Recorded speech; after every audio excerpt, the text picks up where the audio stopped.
장관님, 일본 후쿠시마 오염수 안전 홍보가 국정 과제입니까? 뭐 홍보라기보다는 그 전체에 그러니까 국정 과제는 아니죠? 네. 네네. 윤석열 정부가 일본 후쿠시마 원전 오염수 안전을 홍보하기 위해 지난 3개월간 지출한 내역이 정부 광고와 간행물 발간 비용이 대략 어느 정도인지 아십니까? 지금 10몇억 되죠? 18억? 네, 그렇습니다. 18억 8,320만 원을 지금 네, 넘었습니다. 네.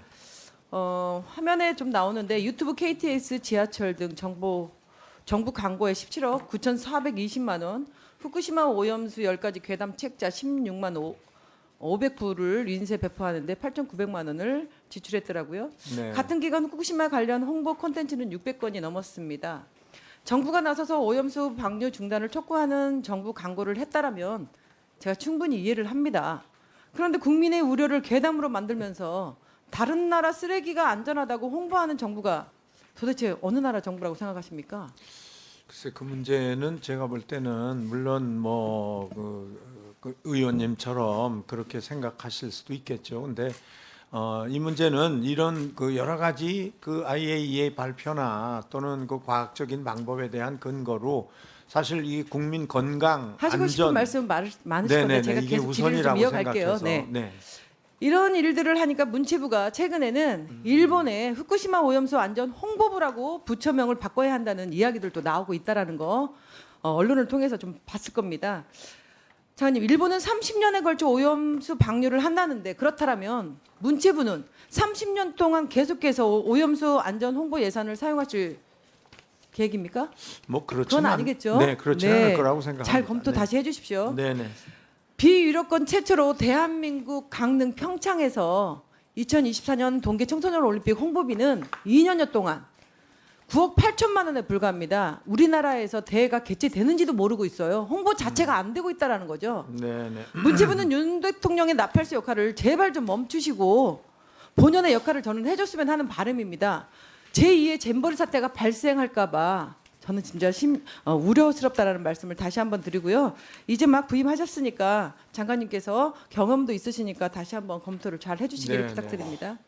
장관님, 얼마 전 가수 김유나 씨가 후쿠시마 오염수 방류에 대해 우려를 나타내자 국민의힘 김기현 대표가 개념 없는 개념 연예인이라고 비판했고 장관님께서도 발언을 신중해야 한다고 답변하셨습니다. 네, 왜 네. 신중해야 됩니까, 김유나 씨가?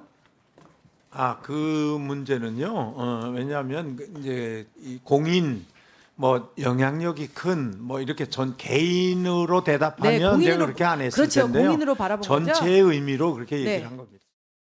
지난 7월 정부가 공개한 4분 26초 분량의 후쿠시마 오염수의 진실 동영상입니다. 유튜브에 광고비로 6억 원을 지불하고 조회수 1,922만 건을 기록했습니다.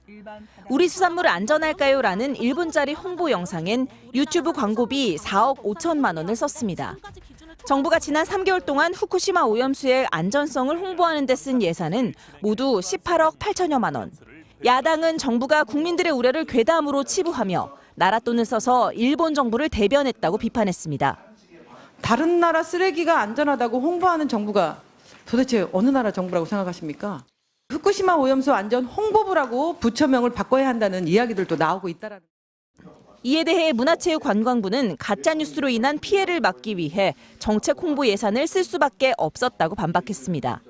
또 정부 입장에선 올바른 안을 국민에게 전달해야 하는 책임이 있는 거죠. 특히 여당은 오염수 괴담이 지나치게 확산된 탓이라며 야당의 책임을 제기했습니다. 괴담 순동이 없었으면 쓸 필요가 없었던 돈을 쓰게 됐던 겁니다, 보면은. 그래서 이 가짜 뉴스의 폐해가 무섭다는 거 아니겠습니까? 네, 그렇습니다. 반면 더불어민주당은 정부가 유불리를 따져 임의로 가짜 뉴스를 규정하고 있다고 비난했습니다. 가짜 뉴스라고 해가지고 이 문체부가 취한 태도들이 있는데 현 정부의 입맛에 맞느냐 맞지 않느냐가 가짜 뉴스 구분의 기준인 것 아니냐. 여야는 외교통상위에서도 오염수 방류 문제를 두고 충돌했습니다. 야당은 우리 정부가 국제회의까지 가서 공개적으로 일본 편을 들었다고 꼬집었고 여당은 민주당이 반일 감정을 부추겨 국민과 수산업자에 피해를 끼친다고 주장했습니다. MBC 뉴스 임소정입니다.